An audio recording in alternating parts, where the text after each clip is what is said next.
Hey y'all, welcome to the Hoffmann Homestead and welcome to my seed starting room. We are on my unfinished front porch and we're going to talk about the varieties that I am growing this year, both for tomatoes and some peppers. So let's get into it.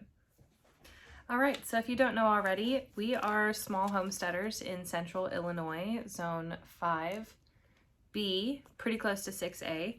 Our last frost date is April 27th, so I am a couple days past my 6-week mark, which is the perfect time for me to start my tomatoes, which is why we're going to go through this today because I've got them all out. We've been gardening this will be our third year with, a larger size garden. Last year we were in 9 8x4 foot raised beds, and the year before that. And then this year we are upgrading our garden.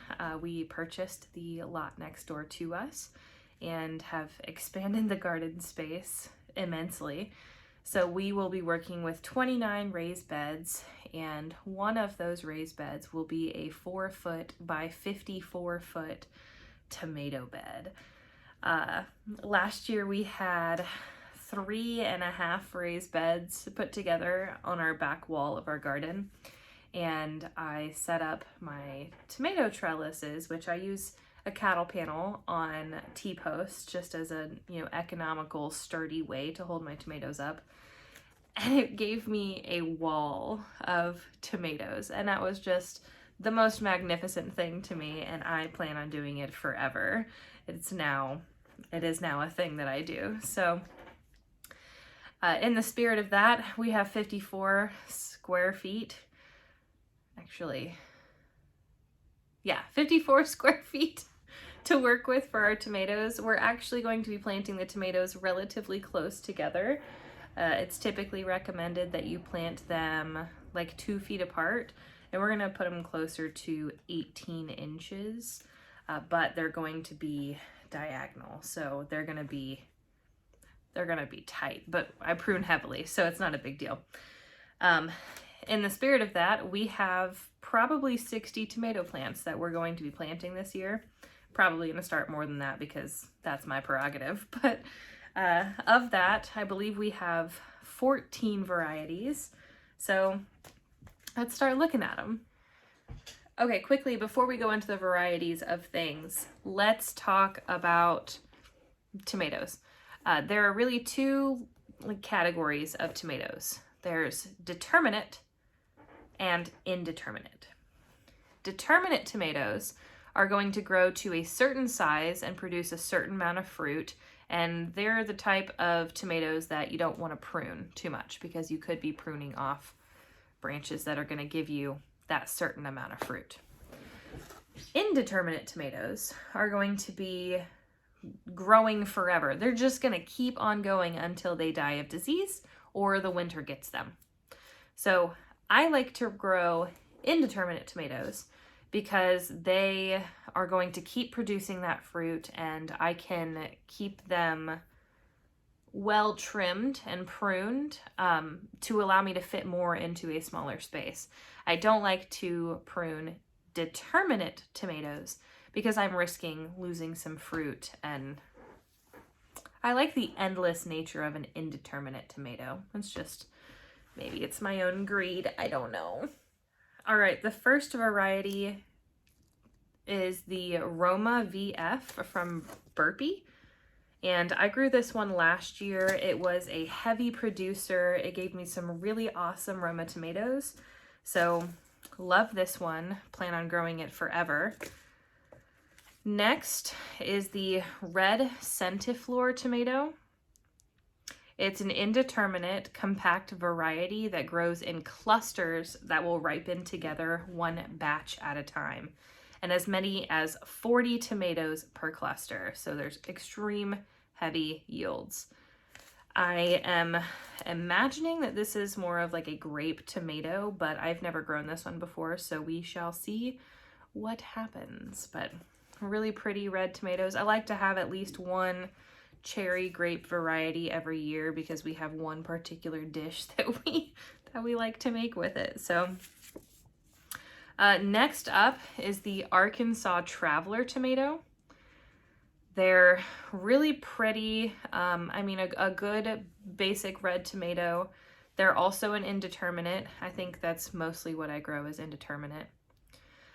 This variety originated before the 1900s in Ozark Mountains, an old American classic. Rich, true tomato flavor with pink fruit. Very resistant to cracking, heat, humidity, and drought. Great producer and beautiful to plate and toss into salads. Now, I grew this one last year, and I'm pretty sure that it did amazing for me. The only problem I have is that I did not label very well last year, so it could have been a different tomato that I'm thinking of, but we're going to do good this year, and we are going to label those plants so we know what we got. So Arkansas Traveler. Next is a good classic beefsteak tomato, also an indeterminate. It is a large variety grown for slicing. The fruits are very meaty and have small seed cavities, which I prefer because I think the goop in tomatoes is just so gross. It's a texture thing for me. I can't deal with it. Perfect for sauces, salads, burgers, sandwiches, and even grilling. Transplant to a sunny, well-drained location, blah, blah, blah.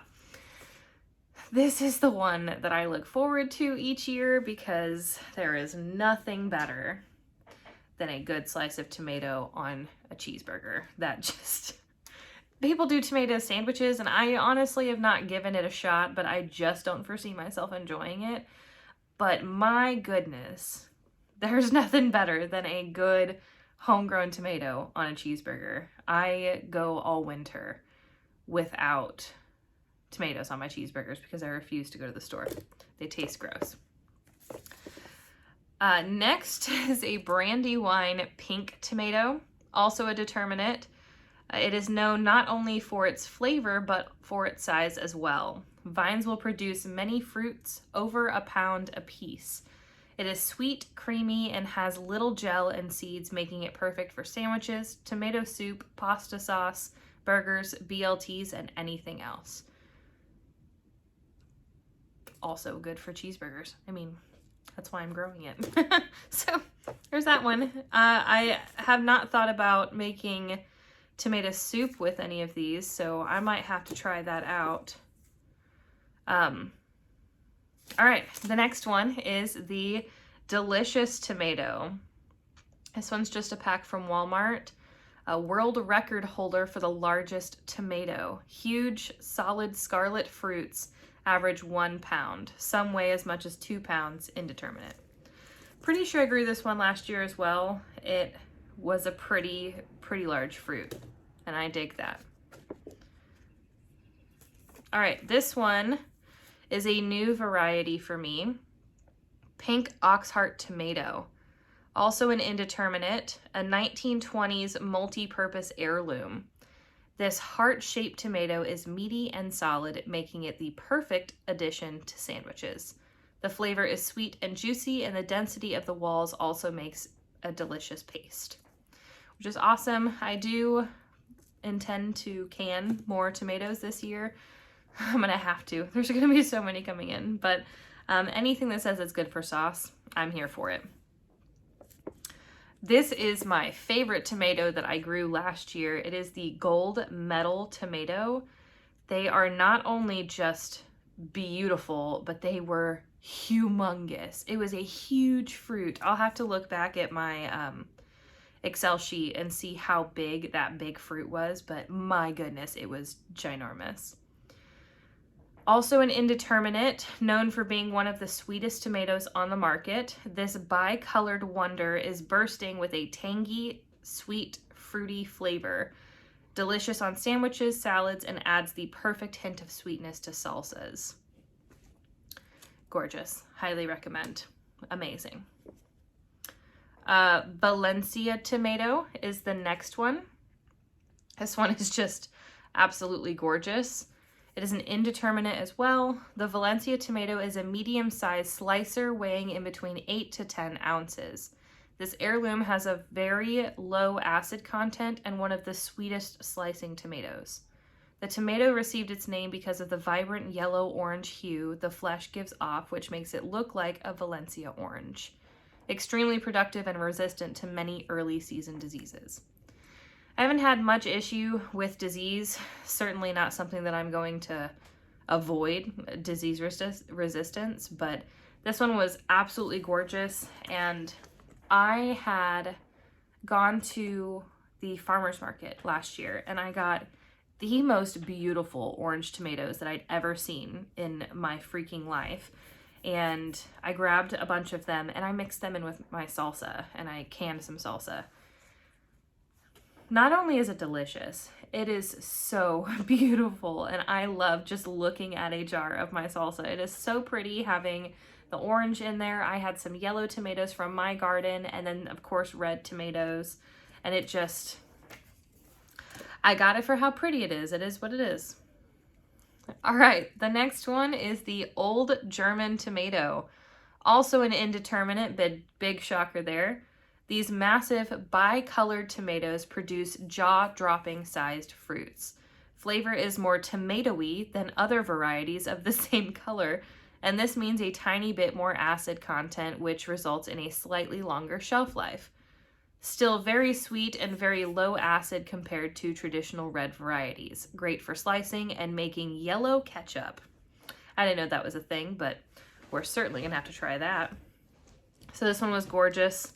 It reminded me of the gold medal tomato, which I loved. It was the most gorgeous tomato.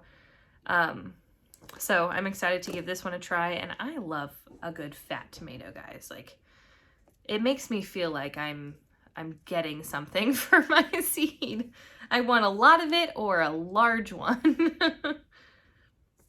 All right, next one is the Jubilee tomato, and this one, you guessed it, it's for pretty salsa. Look at that color. Also an indeterminate, this 1943 variety is a classic heirloom for the South.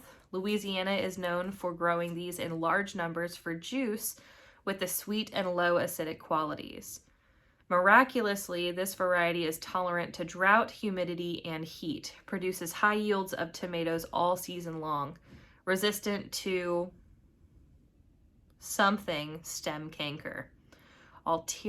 Alternaria stem canker. I don't know what that is, but it sounds awful, so glad it's resistant to it. Next, the Woodle Orange.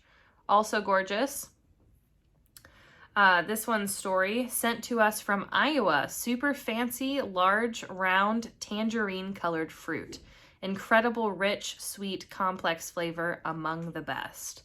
So that one, I got suckered into the picture. It was just pretty. Go figure. All right, this one I got actually at a big sale last year. It is the Black Crim tomato. And I gotta tell you, it's a pet peeve of mine. It's a silly one, but I like to see the real tomato on packages, or the real plant on packages. Like, I love this drawing.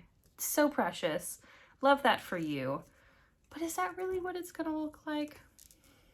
We're gonna find out. But I'm excited for it. So this one, this Russian heirloom originated in Krimsk in the Black Sea in Russia. Baseball-sized fruits weigh 10 to 12 ounces and have reddish-brown flesh filled with a rich, slightly salty flavor. Fruit sets well in heat and is reliable black tomato, producing even under adverse conditions from summer to fall. So I just thought this one was pretty cool. This is pretty sure the only determinate. No, this one's an indeterminate. It's a different one I'm thinking of. So I'm excited for this one. This one will be interesting. Maturity 70 to 90 days from transplanting, which is pretty quick. So that'll be nice. And this one I got suckered into at Lowe's. I actually had been looking for it and I just hadn't found it online. So that one is the San Marzano tomato. It's a tender annual 2-ounce fruit. This indeterminate heirloom variety yields large plants with a heavy crop of richly flavored fruit. This traditional paste variety is used in most Italian recipes and thought to make the world's finest sauce. And y'all, it had me right there. It reminds me of aroma, and I can always use more sauce tomatoes because I'm gonna make a lot of sauce. I know I'm growing a lot of tomatoes. Hilariously enough, my family does not like to eat them raw. Our favorite things are tomato products like salsas, sauces, tomato, ketchup, stuff like that. So I'm growing for the utility of it, not necessarily just to eat it, because it's a little gross to us. To each their own. Don't mind the lean, but we have our peppers growing already. I typically start those a week or two before I start my tomatoes, so they have officially sprouted and they're doing their thing. And then we also have some other peppers over here. So first up, we've got the Keystone Resistant Giant Pepper. This one, as you can imagine, is giant. Wonderful for stuffing, grilling, or tossing in salads, which I would love some stuffed peppers in my freezer at the end of the season. Massive peppers weighing several ounces each and bigger than a softball in size. Super stoked about those. We also have some YOLO Wonder Pepper. Designed for New Mexico and its dry, hot climate, so that's going to be interesting here in Illinois. But it produces large, thick-walled, blocky fruit that starts green and turns red once ripe. So I'm excited for this one too, because I love a thick-walled tomato. Just the crunch of it is amazing. I can eat bell peppers like apples, guys. I love it. Next up, we have the California Wonder. These are a garden favorite with mild, delicate flavor, great for stuffing, salads, and roasting. A good classic. Then the Coral Bell Pepper. My favorite bell pepper of all time is absolutely the orange. Just any orange bell pepper. They are so sweet. Ripens into a bright sunset orange color that is sweet with a slight citrus flavor that matches the brightness of this beauty. Enjoyed fresh or cooked. Also has very thick walls and a great source of antioxidants. Ooh, don't drop that, Amber. Pretty excited about that one.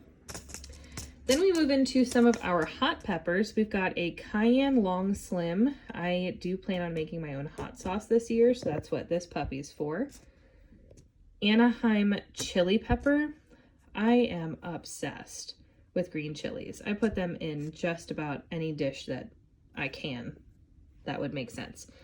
And I make my own queso, which requires some good green chilies. We'll move over here to our other hot peppers. We've got some Serrano chilies, also for hot sauce. Then we have a datil pepper. Listen, we're not into spicy, but my husband has a friend that is into spicy. Blazing hot, blunt little 3.5-inch fruits ripen to brilliant orange yellow. Vicious heat, complex, fruity flavor. I will not be touching these with my bare skin or eating them, but they were free and I will grow them for someone else. My mom may also take some of these for her hermit crabs. Then, this one's actually a sweet pepper, but it got stuck with my spicy peppers. We have a Sugar Rush Peach Pepper. This is an exciting new heirloom bred by hot pepper prodigy Chris Fowler of Wales. Long peach-colored fruits are packed with loads of super sweet tropical flavor, and the seeds bring a smoky, complex heat. So, excited about that one. We will be removing the seeds. Next, we have a few jalapeno plants. These are jalapeno flavor without the kick. This is going to be probably for salsas. I love the flavor and crunch of a jalapeno, but can't take the heat. That's me. So, heatless jalapeno for you if you're into it. This one I got from Baker Creek. And last but certainly not least, we're going to have some pepperoncinis because I need some more pepperoncinis on my pantry shelves. Thanks for coming. We'll catch you on the next one, and happy growing.